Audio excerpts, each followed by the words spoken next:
Panas matahari siang itu masih terasa menyengat ketika angkot tua berwarna biru muda berhenti pelan di depan sebuah bank besar di pusat kota Jakarta.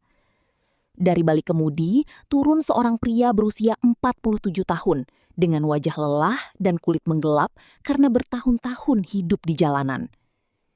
Kaos abu-abunya tampak lusuh dipenuhi debu, sementara celana panjang hitam yang ia kenakan sudah mulai pudar di bagian lutut.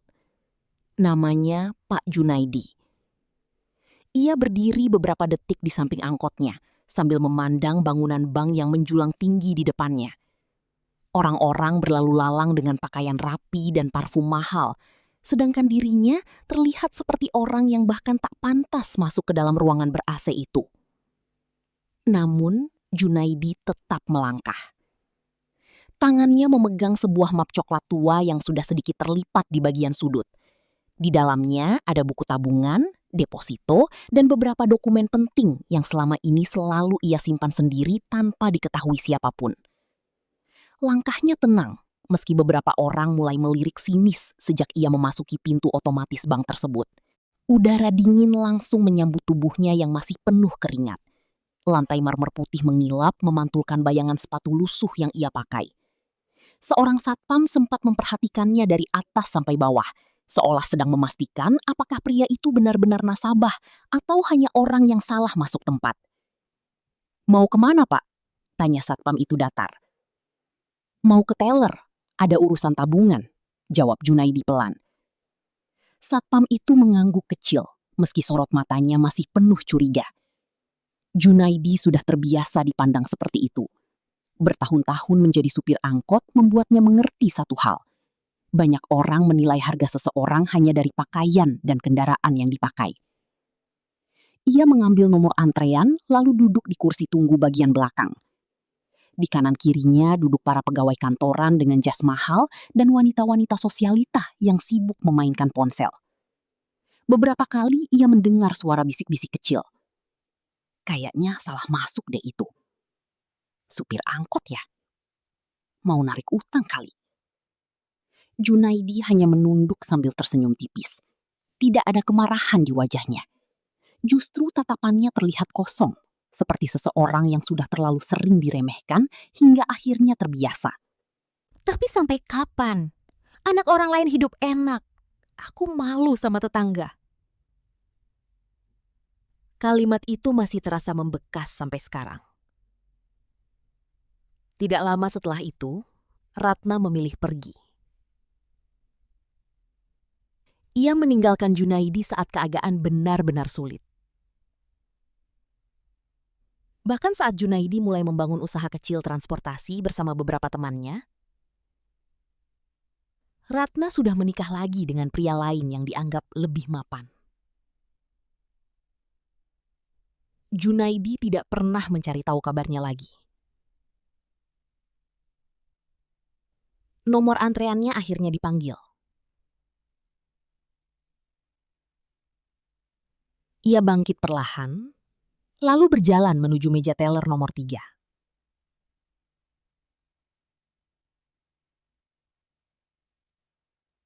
Namun baru beberapa langkah, tubuhnya tiba-tiba berhenti.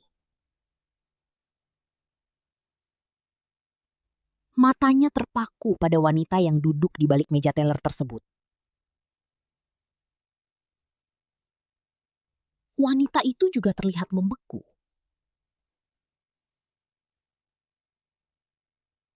Ratna.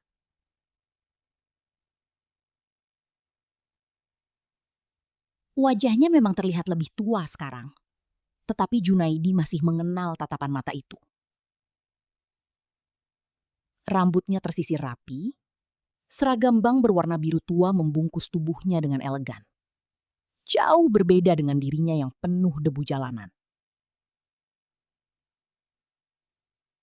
Beberapa detik mereka hanya saling menatap tanpa suara.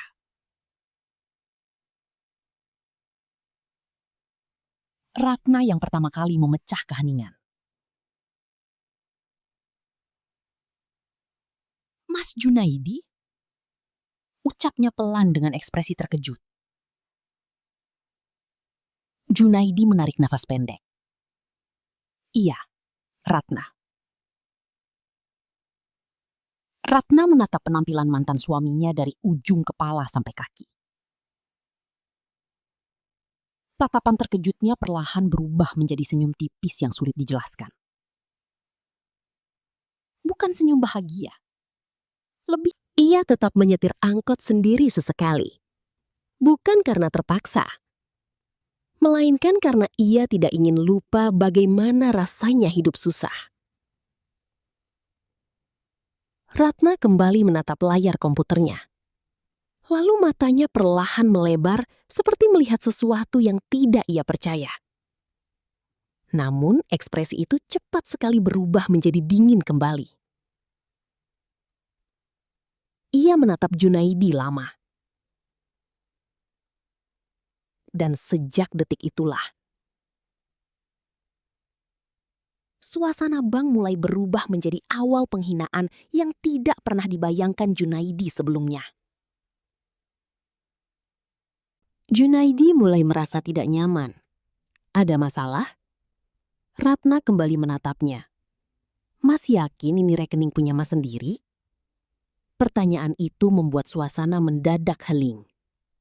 Apa maksud kamu? Tanya Junaidi datar. Ratna mengangkat alis. Ya, aku cuma heran aja. Data di sini beda banget sama penampilan Mas. Beberapa nasabah mulai mendengar jelas percakapan mereka. Orang kayak Mas biasanya saldo rekening paling cuma cukup buat beli bensin angkot. Terdengar suara tawa kecil dari arah belakang. Junaidi perlahan mengepalkan tangannya di balik tubuh. Tetapi wajahnya tetap tenang. Ia tidak mau membuat keributan. Ratna, profesional sedikit. Profesional gimana? Jawab Ratna ketus. Aku teller, aku harus hati-hati. Sekarang banyak penipuan. Buku rekening orang lain aja bisa dipakai. Kalimat itu langsung membuat beberapa orang memandang Junaidi dengan tatapan berbeda. Kini bukan sekadar meremehkan, tetapi penuh kecurigaan. Seorang satpam mulai berjalan mendekat. Ada masalah, Bu Ratna? Tanyanya. Ratna langsung menghela napas panjang, seolah sedang menghadapi nasabah merepotkan. Belum tahu sih, Pak. Tapi saya lagi cocokkan data. Takutnya rekening ini bukan punya beliau. Junaidi menatap Ratna tidak percaya. Kamu nuduh aku pakai rekening orang. Aku cuma hati-hati sambil menyilangkan tangan. Padahal dalam hati, Ratna sendiri mulai gelisah. Angka yang muncul di layar komputer benar-benar terlalu besar. Bahkan jauh melebihi nasabah prioritas biasa di bank itu. Tapi semakin ia sadar akan hal itu, semakin besar pula rasa tidak rela di dalam dirinya. Ia tidak ingin percaya mantan suaminya bisa sesukses itu. Tidak mungkin. Baginya, Junaidi akan selalu menjadi supir angkot miskin yang dulu ia tinggalkan. Ratna kembali bicara dengan nada lebih keras, sengaja agar terdengar banyak orang. Pak Satpam, tolong perhatikan ya, soalnya data rekening ini nilainya fantastis. Kalimat itu membuat suasana bank makin ramai. Fantastis? Memangnya berapa? Jangan-jangan maling. Bisik-bisik mulai terdengar dari berbagai arah. Junaidi memejamkan mata sesak. Junaidi masih berdiri di depan meja teller ketika Ratna berjalan menuju ruangan belakang sambil membawa map dan buku rekening miliknya. Langkah wanita itu terlihat tergesa, tetapi wajahnya justru menyimpan kepuasan aneh. Seolah-olah ia baru saja menemukan kesempatan untuk menjatuhkan mantan suaminya di depan banyak orang. Seluruh ruangan bank mulai dipenuhi bisik-bisik. Nasabah yang tadi sibuk dengan urusannya, kini diam-diam memperhatikan Junaidi. Ada yang menatap curiga, ada pula yang sengaja bergeser menjauh dari tempat duduknya. Dua satpam kini berdiri tidak jauh dari dirinya, membuat suasana semakin terasa seperti interogasi. Namun Junaidi tetap diam. Tangannya masuk ke saku celana lusuhnya, sementara matanya memandang lantai marmer putih yang mengilap. Ia berusaha menahan emosinya. Bertahun-tahun hidup keras di jalanan mengajarkan dirinya untuk tidak mudah terpancing. Beberapa menit kemudian Ratna kembali keluar bersama seorang pria berkacamata yang memakai jas hitam rapi. Name tag di dadanya bertuliskan Hendra, supervisor operasional. Wajah pria itu tampak serius. Ratna langsung menunjuk ke arah Junaidi. Itu orangnya, Pak. Hendra menatap Junaidi dari ujung kepala sampai kaki tanpa menyembunyikan ekspresi meremehkannya. Selamat siang, Pak. Ucap Hendra formal namun dingin. Bisa ikut kami sebentar? Ada apa memangnya? Tanya Junaidi tenang. Ratna menyela lebih dulu. Pak Hendra curiga ada kejanggalan di rekening Mas. Junaidi perlahan menoleh. Kejanggalan apa? Ratna melipat tangan di depan dada. Saldo rekening itu terlalu besar. Suasana bank langsung makin hening. Beberapa nasabah mulai berdiri sedikit dari kursinya agar bisa mendengar lebih jelas. Junaidi menatap mantan istrinya lama. Jadi, karena saldo besar, aku dianggap bermasalah? Ratna tersenyum tipis. Mas sadar gak sih penampilan Mas kayak gimana? Kalimat itu membuat beberapa pegawai bank tertawa kecil. Kaos lusuh, sandal kotor, datang naik angkot. Lanjut Ratna. Mana mungkin punya tabungan sebanyak itu? Hendra ikut mengangguk kecil. Mohon maaf, Pak. Kami hanya menjalankan prosedur keamanan. Prosedur keamanan atau menghina saya? Jawab Junaidi datar. Nah kan Pak, saya bilang juga apa? Beberapa nasabah mulai berbisik lebih keras. Supir angkot punya rekening miliaran? Nggak masuk akal. Pasti ada yang aneh. Hendra kembali menatap Junaidi dengan wajah makin curiga. Bapak punya bukti lain kalau rekening ini benar milik Bapak? Ada KTP, ada tanda tangan, semua lengkap.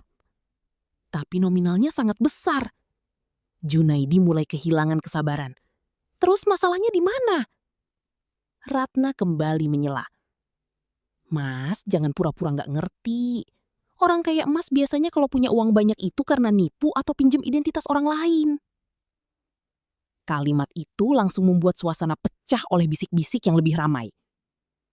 Junaidi menatap Ratna tajam untuk pertama kalinya sejak masuk bank. Aku bukan penipu. Ratna malah tertawa kecil. Terus uang sebanyak itu dari mana? Narik angkot. Teller di sampingnya sampai menutup mulut menahan tawa. Wajah Junaidi mulai berubah dingin. Ia teringat masa lalu saat dirinya bekerja siang malam demi keluarga kecil mereka. Saat Ratna tidur nyaman di rumah kontrakan, dirinya masih keliling kota mencari setoran tambahan. Namun sekarang, wanita itu berdiri di depan banyak orang sambil memperlakukannya seperti sampah. Hendra lalu berkata dengan nada lebih tegas. Untuk sementara kami belum bisa memproses transaksi sebelum semuanya jelas. Jelas bagaimana lagi? Tanya Junaidi. Kami harus memastikan sumber dana dan kepemilikan rekening. Ratna langsung mengangguk cepat. Betul Pak, jangan sampai bank rugi gara-gara pencucian uang. Kalimat itu seperti sengaja dilempar keras agar terdengar seluruh ruangan. Beberapa nasabah langsung memandang Junaidi dengan ekspresi jijik. Seorang ibu bahkan menarik tasnya lebih dekat ke tubuhnya. Junaidi perlahan mengangkat wajahnya. Tatapannya kini berubah tajam dan berat. Ratna, katanya pelan. Jangan keterlaluan. Namun Ratna justru makin berani. Keterlaluan gimana? Aku cuma bicara fakta. Dulu aja Mas nggak sanggup bayar susu anak. Ucapan itu membuat dada Junaidi terasa sesak. Bukan karena malu, tetapi karena wanita yang dulu pernah ia perjuangkan kini menggunakan masa lalu mereka untuk menghinanya di depan umum. Hendra kemudian memanggil salah satu satpam. Tolong awasi dulu bapak ini sampai pengecokan selesai. Satpam itu mendekat dan berdiri tepat di samping Junaidi. Situasi sekarang benar-benar seperti seorang tersangka kriminal yang sedang diawasi. Padahal, ia hanya datang untuk mengambil uangnya sendiri. Ratna memandang Junaidi dengan senyum puas. Aku heran ya, masih berani masuk bank begini?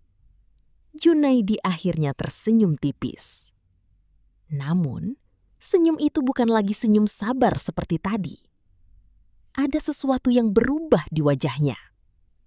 Ratna, katanya pelan. Kamu yakin mau lanjut? Ratna tertawa kecil. Memangnya kenapa? Junaidi menatap seluruh pegawai bank bergantian. Aku cuma datang baik-baik. Ya terus, balas Ratna ketus. Tapi, kalau kalian terus mempermalukan saya, suara Junaidi mulai berat.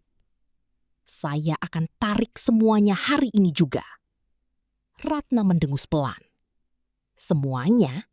Memang ada berapa? Junaidi menatap lurus ke mata mantan istrinya. 300 miliar. Ruangan mendadak sunyi. Tidak ada yang tertawa lagi. Ratna membeku beberapa detik sebelum akhirnya tersenyum sinis.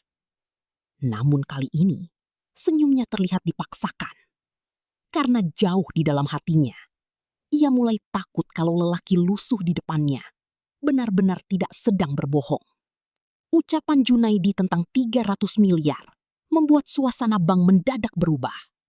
Tidak ada lagi suara tawa dari para pegawai. Beberapa nasabah bahkan saling menatap dengan wajah bingung. Angka itu terlalu besar untuk diucapkan sembarangan. Apalagi oleh seorang pria berkaus lusuh yang datang mengendarai angkot tua. Namun Ratna berusaha menutupi kegelisahannya dengan tertawa kecil. 300 miliar? Katanya sambil menggeleng. Mas pikir orang-orang di sini gampang dibohongi? Hendra yang sejak tadi berdiri di samping Ratna ikut tersenyum tipis. Meski wajahnya terlihat mulai ragu. Pak, jangan bercanda di area bank. Ucapnya dingin. Aku nggak bercanda, jawab Junaidi tenang. Ratna langsung menyela. Pak Hendra, saya rasa orang ini sengaja bikin keributan. Junaidi memejamkan mata sesaat. Kesabarannya mulai menipis. Ia sudah datang dengan baik-baik, tetapi sejak awal diperlakukan seperti penipu. Beberapa menit kemudian, Hendra tampak menelepon seseorang. Yang mana orangnya? Tanyanya singkat. Ratna menunjuk Junaidi. Ini Pak. Arman memperhatikan Junaidi beberapa detik. Tatapannya jelas penuh penilaian. Bapak yang mengaku punya saldo 300 miliar? Tanyanya. Junaidi menjawab tenang. Bukan ngaku, memang itu uang saya. Beberapa pegawai bank langsung saling melirik. Arman tersenyum tipis, namun nada suaranya terdengar merendahkan. Bapak kerja apa? Supir angkot? Jawaban itu membuat Arman menghela nafas kecil sambil menoleh ke Hendra. Nah kan? Ratna ikut tersenyum puas. Makanya saya bilang dari tadi, Pak. Arman lalu melangkah mendekati Junaidi. Pak, bank ini bukan tempat main-main. Aku serius. Kalau serius, tampil minimal yang pantas sedikit. Jawab Arman sambil melirik kaos lusuh Junaidi. Masa orang dengan uang ratusan miliar datang kayak habis bongkar pasar? Beberapa pegawai kembali tertawa kecil. Junaidi mengangkat wajahnya perlahan. Tatapannya mulai dingin. Saya datang mau ambil uang saya, bukan mau ikut lomba pakaian. Kalimat itu membuat suasana sedikit hening. Tetapi Arman justru tersenyum miring. Mulutnya lumayan juga. Ratna menyandarkan tubuhnya ke meja teller sambil menatap mantan suaminya dengan sinis. Pak Arman, dulu dia memang suka banyak gaya, padahal nggak punya apa-apa. Junaidi perlahan menoleh ke arah Ratna. Kamu tahu hidupku dulu. Ratna tertawa kecil. Justru karena tahu, makanya aku nggak percaya. Ucapan itu menusuk lebih dalam daripada hinaan orang lain. Karena hanya Ratna yang tahu bagaimana dirinya dulu bekerja tanpa istirahat demi keluarga mereka. Hanya Ratna yang tahu bagaimana ia pernah tidur di dalam angkot karena tidak punya uang membeli makan. Namun wanita itu sekarang berdiri di depan banyak orang sambil merendahkan seluruh perjuangannya. Arman kemudian membuka dokumen yang tadi di bawah Hendra. Ia membolak-balik halaman demi halaman sambil sesekali melihat layar komputer teller. Ekspresinya perlahan berubah. Dahi pria itu mulai berkerut. Ia kembali melihat layar lebih dekat. Lalu memeriksa dokumen lagi.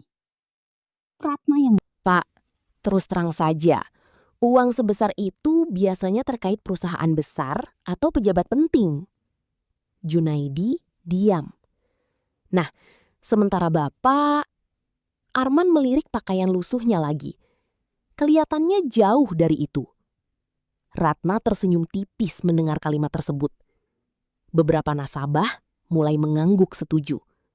Seorang pria muda bahkan berbisik pelan. Mana mungkin supir angkot punya uang segitu? Junaidi mendengar semuanya. Tetapi kali ini, ia tidak lagi merasa marah. Ia justru merasa kecewa. Bukan karena dihina orang asing, melainkan karena dunia memang terlalu mudah menilai seseorang dari penampilan. Arman kembali bicara dengan nada lebih tegas. Kalau Bapak tidak bisa menjelaskan asal dana dengan jelas, kami bisa menahan transaksi ini. Ratna langsung menimpali. Betul Pak, jangan sampai bank kena masalah gara-gara rekening mencurigakan. Junaidi tersenyum kecil. Mencurigakan karena aku miskin. Tidak ada yang menjawab. Junaidi lalu mengeluarkan sebuah kartu nama dari saku celananya dan meletakkannya di meja. Arman mengambil kartu itu dengan malas. Namun beberapa detik kemudian wajahnya berubah sedikit tegang. Di kartu itu tertulis nama perusahaan transportasi besar yang cukup dikenal di Jawa Barat. Ratna langsung melirik cepat. Palsu kali, ucapnya spontan. Arman tidak langsung menjawab. Ia kembali melihat kartu nama itu lebih teliti. Junaidi bersandar tenang. Itu perusahaan saya. Ratna tertawa pendek, tetapi tawanya kali ini terdengar dipaksakan. Mas jangan ngarang. Kenapa? Susah percaya kalau supir angkot bisa sukses. Ratna terdiam sesaat. Dan diamnya itu mulai memperlihatkan kegelisahan yang sejak tadi ia sembunyikan. Namun rasa gengsinya terlalu besar untuk mengaku salah. Ia justru kembali berkata keras, sengaja agar semua orang mendengar. Pak Arman, menurut saya lebih baik rekeningnya diblokir sementara, sampai semuanya jelas. Kalimat itu langsung membuat seluruh ruangan kembali riuh. Junaidi perlahan mengangguk kecil, lalu menatap satu persatu wajah orang-orang yang sejak tadi meremehkannya. Baik, katanya tenang. Saya juga jadi ingin menyelesaikan semuanya hari ini. Suasana bank berubah tegang setelah ucapan terakhir Junaidi. Tidak ada lagi senyum santai di wajah beberapa pegawai. Bahkan Hendra yang sejak tadi paling aktif ikut mencurigai mulai terlihat gelisah. Namun Ratna masih mencoba mempertahankan kesombongannya. Ia berdiri sambil melipat tangan di depan dada, menatap Junaidi dengan pandangan meremehkan, meski di dalam hatinya mulai muncul rasa takut yang sulit dijelaskan. Sementara itu, Arman kembali memandangi kartu nama yang tadi diberikan Junaidi. Nama perusahaan yang tercetak di sana memang bukan nama sembarangan. Perusahaan transportasi itu cukup dikenal karena memiliki banyak armada angkot, bus antar kota, hingga kerjasama dengan beberapa proyek pemerintah daerah. Tetapi Arman masih belum percaya. Ia menatap Junaidi lagi, lalu berkata pelan, Pak, jangan main-main memakai nama perusahaan orang lain. Junaidi tersenyum tipis. Kalau nggak percaya, silahkan cek. Ratna langsung menyela cepat. Pak Arman, orang sekarang gampang bikin kartu palsu. Betul, sambung Hendra mencoba mendukung. Namun Arman kali ini tidak langsung menjawab. Entah kenapa, firasatnya mulai tidak enak. Ia akhirnya memanggil salah satu staf IT bank untuk melakukan pengecekan data lebih detail dari pusat. Beberapa menit berlalu dalam suasana yang sangat canggung. Nasabah masih memperhatikan dari kejauhan. Bahkan beberapa orang sengaja menunda antrean hanya untuk melihat akhir keributan itu. Junaidi tetap berdiri tenang. Tangannya masuk ke saku celana sambil sesekali melihat jam tua di pergelangan tangannya. Wajahnya tidak menunjukkan kepanikan sedikit pun, berbeda jauh dengan orang yang sedang tertuduh melakukan penipuan. Hal itulah yang perlahan mulai membuat Arman semakin gelisah. Tak lama kemudian, staf IT yang tadi dipanggil datang tergesa membawa tablet. Pak Arman, ucapnya pelan. Ada apa? Staf itu menelan ludah sebentar sebelum menjawab. Data rekeningnya asli. Ratna langsung memotong. Bisa aja rekening orang lain. Staf itu menggeleng cepat. Semua identitas cocok, Bu. Sidik data, tanda tangan digital, semua valid. Arman perlahan mengangkat wajahnya ke arah Junaidi. Tatapannya berubah total. Bukan lagi tatapan meremehkan, melainkan syok. "Bapak," suaranya mulai pelan. "Pemilik PT Langit Raya Transport?" Junaidi mengangguk kecil. Ruangan mendadak hening total. Beberapa pegawai langsung saling menatap dengan wajah pucat. Nama perusahaan itu bukan nama asing. Hampir semua orang pernah mendengarnya. Perusahaan yang mengelola ratusan armada transportasi umum dan proyek jalur angkutan daerah. Ratna terlihat membeku. "Mustahil," bisiknya lirih. Namun staf IT kembali bicara pelan. "Bukan cuma itu, Pak. Rekening beliau termasuk kategori VVIP pusat." Hendra yang berdiri di samping langsung mundur selangkah. "VVIP?" Ulangnya pelan. Staf itu mengangguk. Saldo gabungan dan aset likuidnya memang di atas 300 miliar. Kalimat itu seperti petir di tengah ruangan. Beberapa nasabah langsung gempar. "Ya Allah, serius itu? Supir angkot?" Ratna mulai kehilangan keseimbangan. Tangannya perlahan turun dari posisi terlipat tadi. Wajahnya berubah pucat pasi. Ia kembali menatap Junaidi. Kali ini bukan dengan hinaan, melainkan ketakutan. Karena untuk pertama kalinya ia sadar, lelaki yang tadi ia permalukan benar-benar bukan orang biasa. Junaidi menatap Ratna tanpa ekspresi. "Aku bilang juga apa?" Ratna membuka mulutnya pelan, tetapi tidak ada kata yang keluar. Ingatannya langsung kembali ke masa lalu. Tentang pria yang dulu selalu pulang malam demi mencari tambahan uang. Tentang lelaki sederhana yang diam-diam terus bekerja tanpa mengeluh. Dan tentang dirinya sendiri yang memilih meninggalkan lelaki itu saat belum sukses. Arman tiba-tiba berdiri tegak lalu membungkukkan badan sedikit. "Maafkan kami, Pak Junaidi."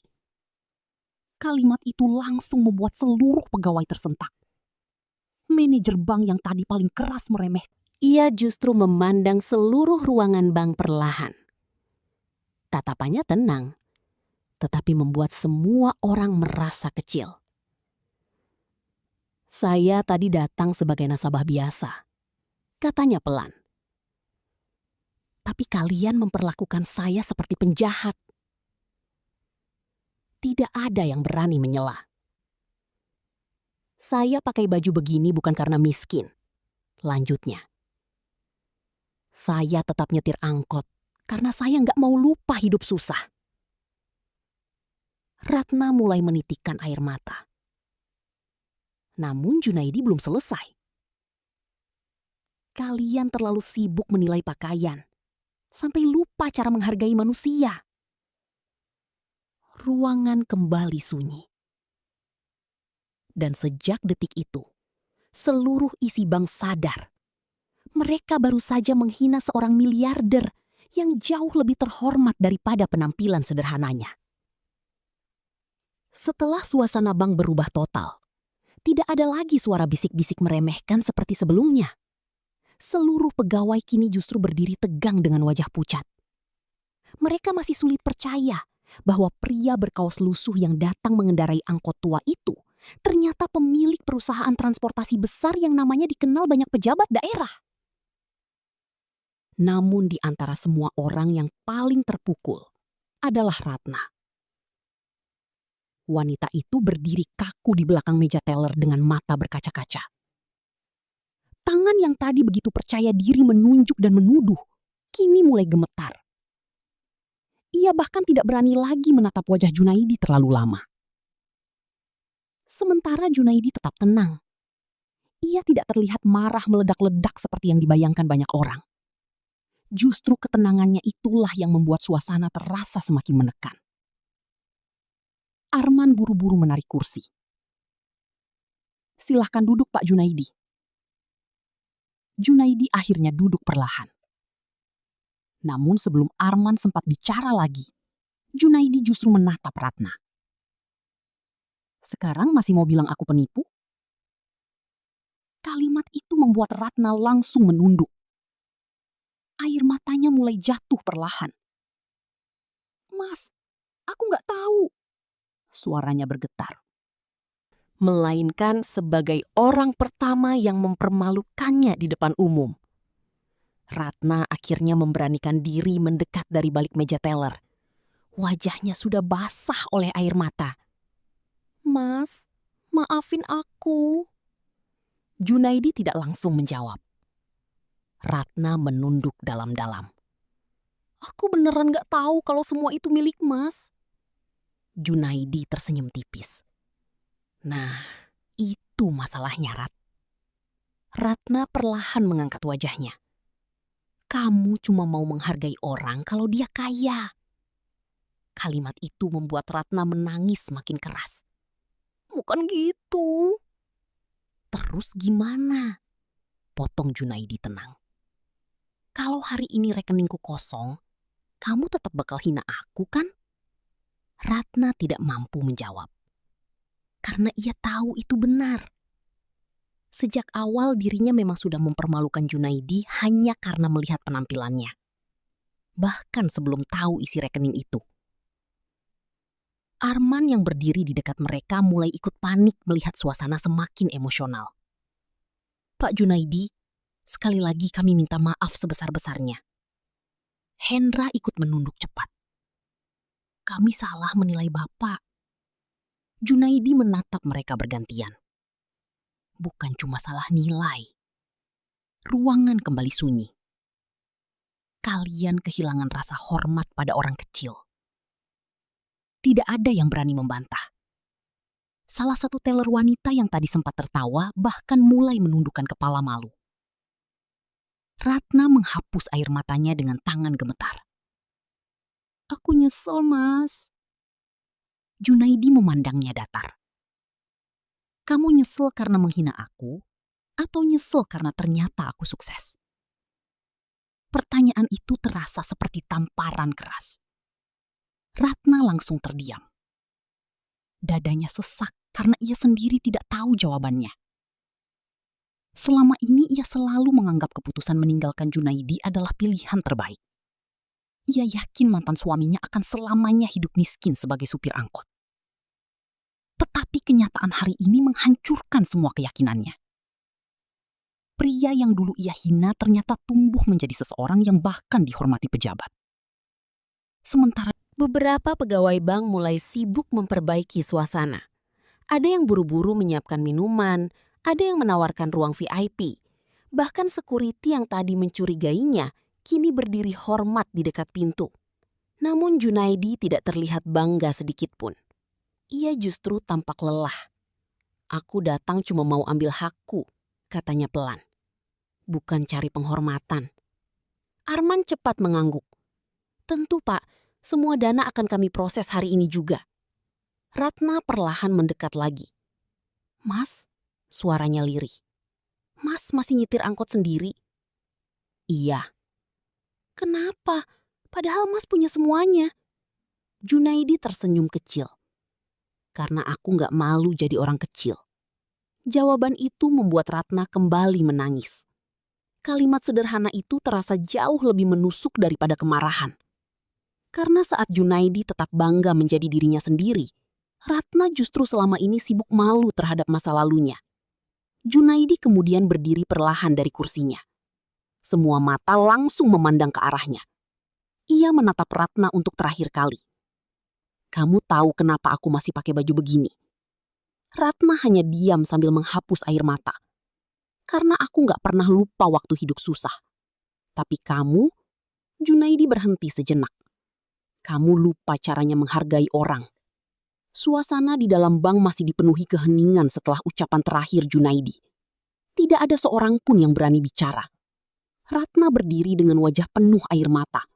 Sementara Arman dan para pegawai lain hanya bisa menunduk malu. Pria yang sejak tadi mereka hina kini justru berdiri paling tenang di ruangan itu. Beberapa menit kemudian, pintu utama bank terbuka lebar. Suara langkah kaki terdengar cepat dari arah luar. Semua orang spontan menoleh ketika beberapa pria berpakaian rapi masuk ke dalam bank dengan wajah serius. Di belakang mereka, terlihat 2 mobil hitam mewah berhenti tepat di depan gedung bank. Seorang pria parubaya yang memakai jas gelap langsung berjalan mendekati Junaidi lalu membungkukkan badan hormat. "Maaf terlambat, Pak." Seluruh isi bank langsung terdiam lagi. Ratna membelalak ketika melihat sikap hormat pria itu kepada mantan suaminya. Ia mengenali salah satu orang yang baru datang. Pria itu sering muncul di berita daerah sebagai direktur operasional perusahaan transportasi besar. Namun sekarang orang itu berdiri seperti bawahan di depan Junaidi. Bahkan jauh lebih besar daripada yang mereka bayangkan. Tak lama kemudian, beberapa pegawai bank pusat ikut turun ke lantai bawah setelah mendapat laporan mendadak. Mereka menghampiri Junaidi dengan sikap penuh hormat. "Selamat siang, Pak Junaidi." Junaidi membalas singkat. "Siang." Arman langsung menelan ludah. Baru kali ini ia melihat petinggi bank datang secepat itu hanya untuk satu nasabah. Salah satu pegawai pusat lalu berkata hati-hati, "Kami sudah menerima laporan mengenai penarikan dana Bapak. Saya mau semuanya dipindahkan hari ini." Jawab Junaidi tenang. "Baik, Pak." Jawaban itu membuat seluruh pegawai bank langsung panik dalam hati. 300 miliar bukan angka kecil. Kehilangan nasabah sebesar itu jelas menjadi pukulan besar bagi cabang mereka. Ratna perlahan mundur beberapa langkah. Dadanya terasa sesak melihat semuanya. Semakin banyak orang penting datang, semakin ia sadar betapa besar kesalahan yang telah ia lakukan. Dulu ia meninggalkan Junaidi karena menganggap lelaki itu tidak akan pernah berhasil. Tetapi hari ini kenyataan justru menghancurkan dirinya sendiri. Pria sederhana yang tetap mengendarai angkot itu ternyata jauh lebih sukses dibanding orang-orang yang dulu ia banggakan. Junaidi kemudian berjalan pelan melewati area teller. Semua pegawai otomatis menyingkir memberi jalan.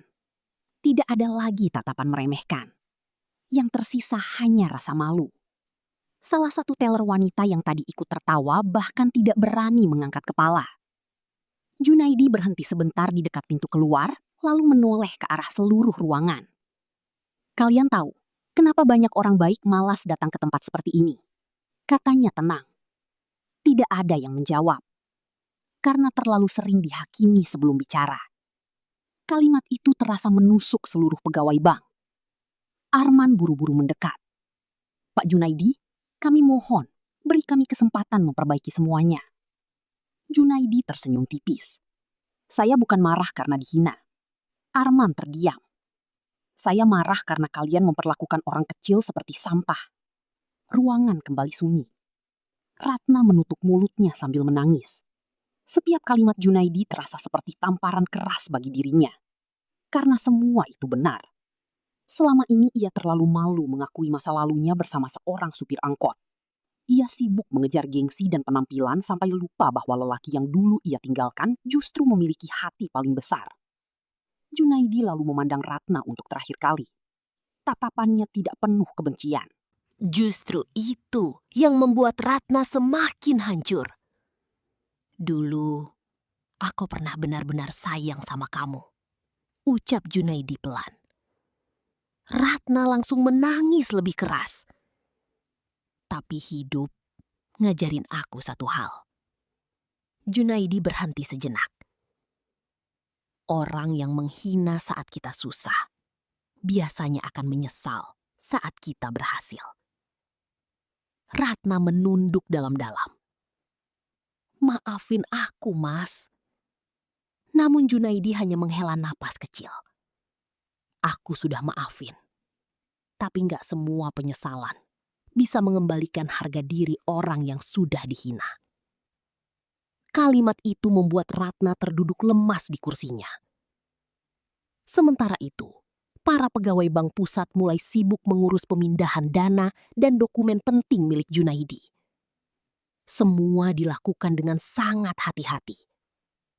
Ironisnya, perlakuan hormat itu baru muncul setelah mereka tahu siapa dirinya sebenarnya.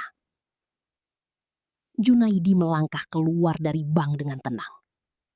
Di luar, supir pribadinya sudah membukakan pintu mobil mewah yang sejak tadi menunggu. Namun sebelum masuk, Junaidi sempat menoleh ke arah angkot tuanya yang masih terparkir di pinggir jalan. Ia tersenyum kecil.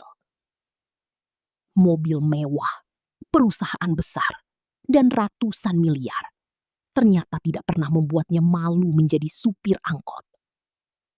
Karena ia tahu dari situlah semuanya bermula. Sedangkan di dalam bank, Ratna hanya bisa menangis sambil memandangi punggung mantan suaminya yang perlahan menjauh.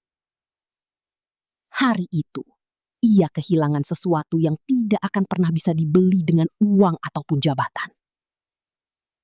Rasa hormat dari seseorang yang dulu tulus mencintainya.